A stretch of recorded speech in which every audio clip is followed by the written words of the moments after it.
नमस्कार, आप देख रहे हैं महाखबर। मैं सुधाकर सिंह। आज ही के दिन सन 1947 में सरदार वल्लभ भाई पटेल को देश का उप प्रधानमंत्री बनाया गया था। इतने वर्ष बीत जाने के बाद भी उनके जैसा शख्सियत भारत की राजनीति में पैदा नहीं हो सका। सरदार पटेल का जन्म 31 अक्टूबर 1875 को गुजरात के नाडियाद में हुआ था। वे खेड़ा जिले के कारमसद में रहने वाले झावेर भाई और लाड़बा पटेल की चौथी संतान थे। 1897 में 22 साल की उम्र में उन्होंने मैट्रिक की परीक्षा उत्तीर्ण कर ली थी। वल्लभ भाई की शादी झावेराबा से हुई थी। पटेल जब सिर्फ 33 साल के थे तब उनकी पत्नी का निधन हो गया था। सरदार पटेल अन्याय नहीं सहन कर पाते थे। अन्याय का विरोध करने की शुरुआत उन्होंने स्कूल के दिनों से ही कर दी थी। नाडियाद में उनके स्कूल के अध्यापक पुस्तकों का व्यापार करते थे और छात्रों को बाध्य करते थे कि पुस्तकें बाहर से न खरीदें, स्कूल से ही खरीदें। वल्लभ भाई पटेल ने इसका विरोध किया और छात्रों और अध्यापकों से पुस्तकें न खरीदने के लिए प्रेरित किया। परिणाम स्वरूप अध्यापकों और विद्यार्थियों में संघर्ष छिड़ा। 5 से 6 दिन तक स्कूल बंद रहा। अंत में जीत सरदार पटेल की हुई। अध्यापकों की ओर से पुस्तकें बेचने की प्रथा को बंद किया गया। सरदार पटेल को अपनी स्कूली शिक्षा पूरी करने के लिए काफी समय लगा। उन्होंने 22 साल की उम्र में 10वीं की परीक्षा पास कर ली थी।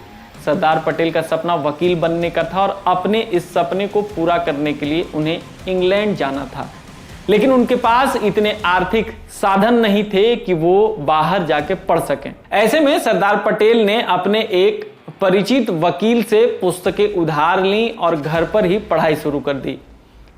बारडोली सत्याग्रह का नेतृत्व कर रहे पटेल को सत्याग्रह की सफलता पर वहां की महिलाओं ने सरदार की उपाधि प्रदान की।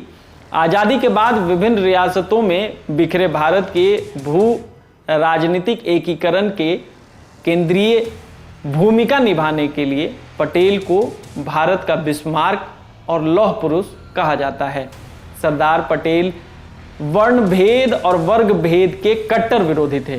सरदार पटेल के पास खुद का एक मकान नहीं था। वे अहमदाबाद में किराए के मकान में रहते थे। 8 सितंबर 1950 में मुंबई में जब उनका निधन हुआ तो उनके बैंक खाते थे महज 260 रुपए मिले। आजादी के पहले जूनागढ़ रियासत के नवाब ने 1947 में पाकिस्तान के साथ जाने का फैसला किया था, लेकिन भारत ने उनका फैसला स्वीकार करने से इनकार कर दिया। भारत में उनको मिला लिया गया। भारत के तत्कालीन उप प्रधानमंत्री सरदार पटेल 12 नवंबर 1947 को जूनागढ़ पहुंचे। उन्होंने भारतीय सेना को इस क्षेत्र में स्थिरता बहाल करने का निर्देश दिया और साथ ही सोमनाथ मंदिर को पुनर्जीवित करने का आदेश भी दिया। जम्मू एवं कश्मीर, जूनागढ़ तथा हैदराबाद के राजाओं ने ऐसा करना नहीं स्वीकार किया। जूनागढ़ के नवाब के विरुद्ध जब बहुत विरोध हुआ तब वो भागकर पाकिस्तान चला गया और जूनागढ़ भी भारत में मिल गया। जब हैदराबाद के निजाम ने भारत में विलय का प्रस्ताव अस्वीकार कर दिया तो सरदार पटेल वहां सेना भेजकर निजाम का आत्मसमर्पण करा दिया, किंतु कश्मीर पर यथास्थिति रखते हुए इस मामले को अपने पास रख लिया। लौह पुरुष सरदार वल्लभ भाई पटेल भारत के पहले गृह मंत्री थे। स्वतंत्रता प्राप्ति के बाद देशी रियासतों का एकीकरण कर अखंड भारत के निर्माण में उनके योगदान को कभी नहीं भुलाया जा सकता।